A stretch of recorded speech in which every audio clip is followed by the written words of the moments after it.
Good evening, hockey fans from around the Nicola Valley. Welcome to the show where you can stay up to date on everything Merritt Centennials, Talking Sense. I'm your host and play-by-play broadcaster for the Sense, Jared Thomas. Talking Sense, brought to you by DCS Auto, the automotive shop that can talk your vehicle's language. Bring your car in to Sean and Heidi on Lauder Street behind Cal Tire or call 378-2929. We're heading into week 13 of the season, and the Sense we're on the road to take on the West Kelowna Warriors on Friday, and we're back in the Nicola Valley Memorial Arena for a matchup against another interior division rival, the Trail Smoke Eaters, on Saturday in the week that was. The Sense had an opportunity to spoil Parents' Weekend in West Kelowna and a chance to play spoiler against one of the top teams in the league in Trail. Let's start with the action on Friday night, where the Sense were in tough against the Warriors. Berger made the start, but it was the Warriors who struck first. Harrison from the right point, long wrist here, up high, they'll get the deflection and score! The Warriors, on their fourth attempt on the power play, it's R.J. Murphy with the deflection. You heard it, the fourth penalty of the game, leading to the first goal for the Warriors. The Sense continued their troublesome ways in the second period, where they had another 6 penalties. One, a checking from behind minor by Colton Gerlib, where he also got a game misconduct. Joey Berkopek a misconduct. So the Sense were struggling a man short.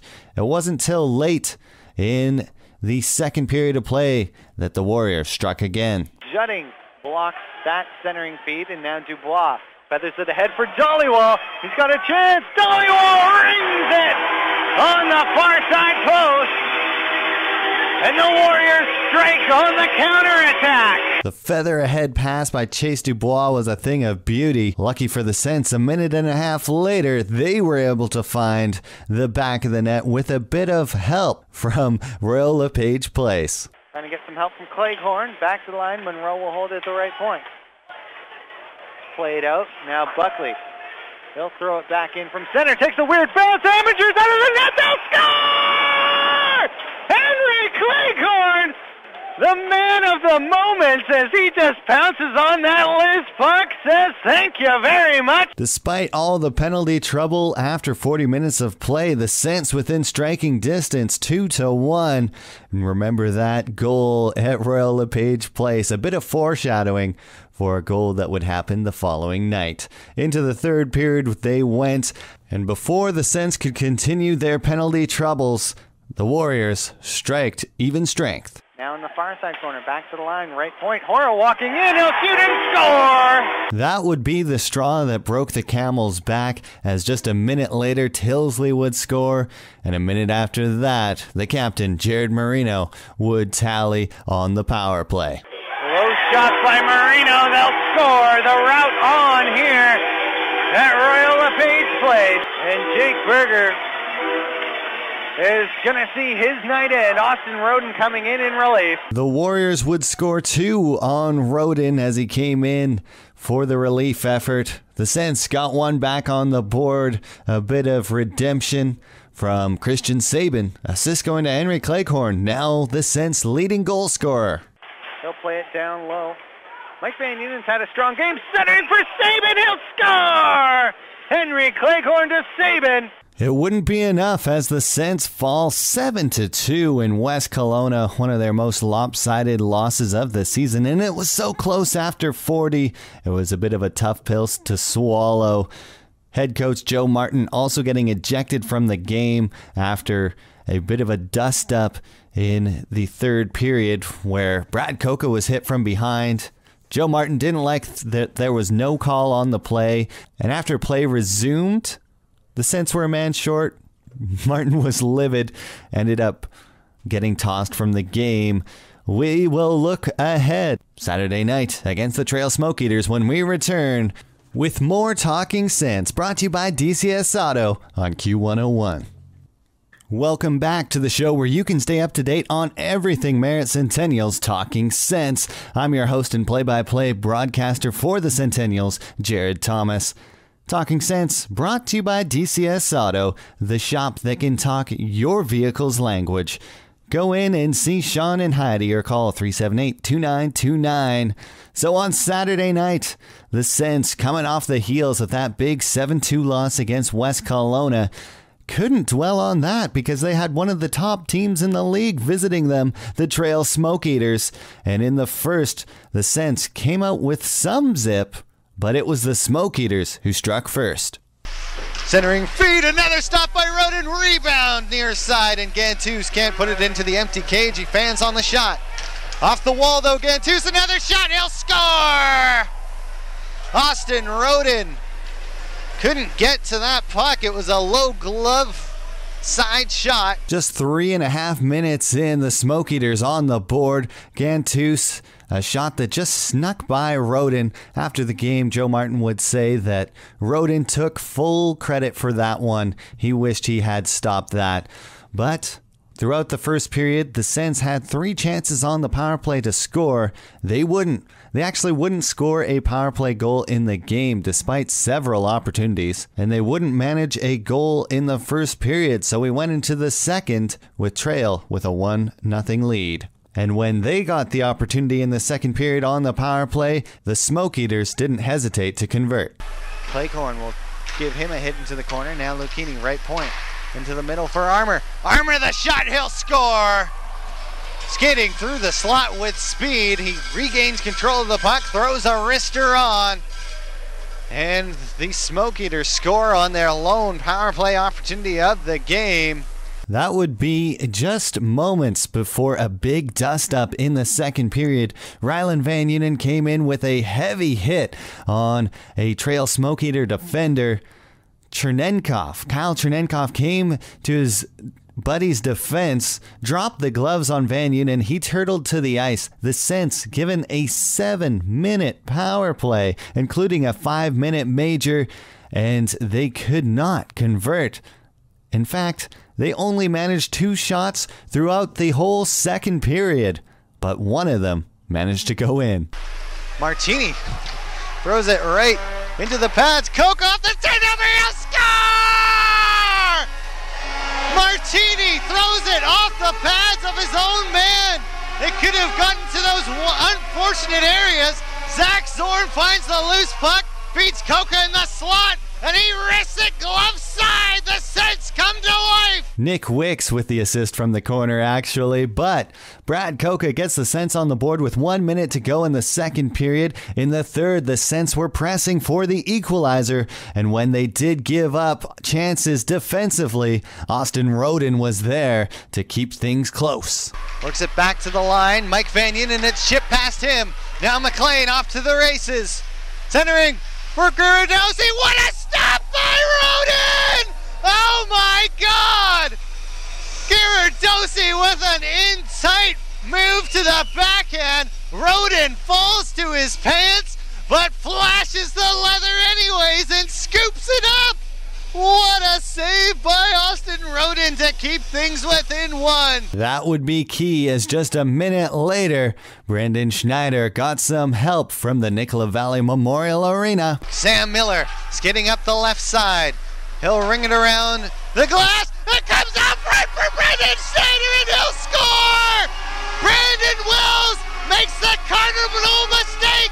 You never know when it's gonna bounce in the Nicola Valley Memorial Arena. Schneider in the slot and he'll score!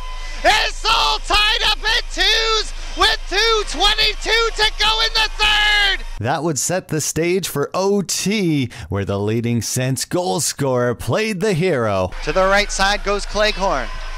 He'll stop up on the half wall, looking for help from his buddy Zach Zorn. Zorn wins it down low for Cleghorn, and he'll score!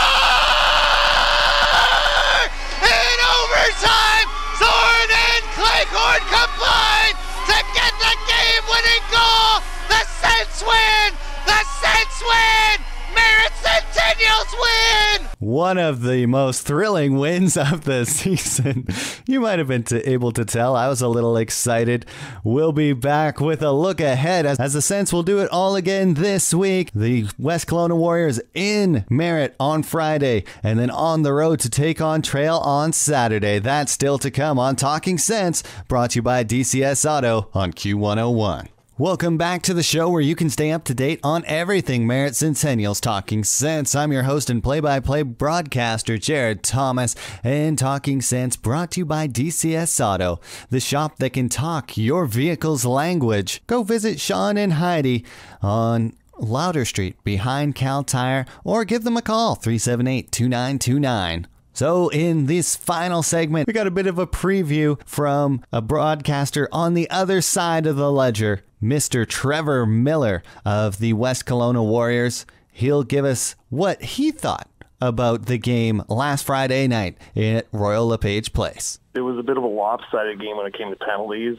Obviously, Merritt shorthanded 12 times. I'm not really sure if they deserved to be shorthanded that much either. I think it was kind of a little bit of an unfair advantage for the Warriors in that sense, but they took advantage of it, scored 5 third-period goals, and picked up 4 power play goals in the win. So it was a good win for West Kelowna. I know it was a win that they needed, especially with Parents' Weekend and kicking off the weekend on a good note. Obviously, things didn't go as well on Saturday for the Warriors, but I thought that for the most part they played a pretty good game on Friday night and did a good job to take advantage of Merritt's undisciplined penalties and did a good job to get a big win in an interior division game. That was a recap of the most recent game last Friday from Trevor Miller, who joins me on Talking Sense. But let's hear what he had to say about the last time the Warriors were in the Nicola Valley Memorial Arena in late October. Yeah, I thought for the first 2 or 3 minutes of the game, the Warriors played pretty well in that game. They took a penalty about 3:30 into the game, and then the wheels started to come off after that, and Merritt started to play a real good hockey game. I know Merritt hasn't had the record they've wanted to at home with that home ice advantage of Nicola Valley Memorial Arena in their favor, but I thought, the Warriors needed to play a better road game on that day. They weren't able to. Merritt did a good job of playing their own game and really attacked the Warriors well. So I think when it comes to Friday night, I think we'll see a bit of a different effort from the Warriors in that building now that everybody's kind of had an opportunity to play there once. Obviously, it's kind of a little bit of a bewildering experience when you go there for the first time for guys that aren't used to that building to go and play in that kind of an arena. So obviously for the Warriors, I think they'll get a much better effort on Friday night when they head to Merritt. And I think the last 2 games of this season series is a bit of an anomaly for these 2 teams because I think they're pretty evenly matched and play very good defensively and have 2 very good goaltenders going back there in Jacob Berger and Nick Amandroot. So I think we'll see a little bit of a different game than we saw here last Friday, obviously, and I'm sure the Sens hoping that that is the case as well, and I think we'll see a much more even matchup between these 2 teams. Trevor Miller of the West Kelowna Warriors joining me on Talking Sense. Of course, the next matchup we have other than the Warriors is the Smoke Eaters in Trail. So I asked Trevor, what do the Smoke Eaters do well? Well, the Warriors haven't seen Trail since the start of the year. They played a home-and-home right at the beginning of the year in the first 2 games of the year. The Warriors won 4-3 in Trail and ended up falling victim to a 4-0 loss the next night in their home opener. So haven't seen Trail in a long time. They take them on a week now, next week on December the 9th. Here at home, so we'll get a good look at Trail for the first time in a while. But obviously, they're a high-powered offense. They've got plenty of good looks up front. Ross Armour, Cale Howarth lead the charge there. I think it could be a little bit of a different-looking team, though, with the fact that the World Junior A camps are coming up. Ross Armour won't be playing in that game on Saturday. Levi Glassman won't be there. Seth Barton won't be there as well. And an already banged-up team, as you know, Jared, from seeing them last Saturday, that I think they're going to have a tough time, finding some offense and finding a way to score. They had a rough week last week, only picking up a point in 6 games. But Trevor Miller of the West Kelowna Warriors with his breakdown of the Trail Smoke Eaters. And those are the matchups on tap this weekend. West Kelowna right back at the Nicola Valley Memorial Arena on Friday before the Sens hit the road on Saturday to Trail to take on the Smoke Eaters. Until the next edition of Talking Sense, next Monday at 7 p.m. Brought to you by DCS Auto. I'm Jared Thomas. Go Sense Go. See ya. Love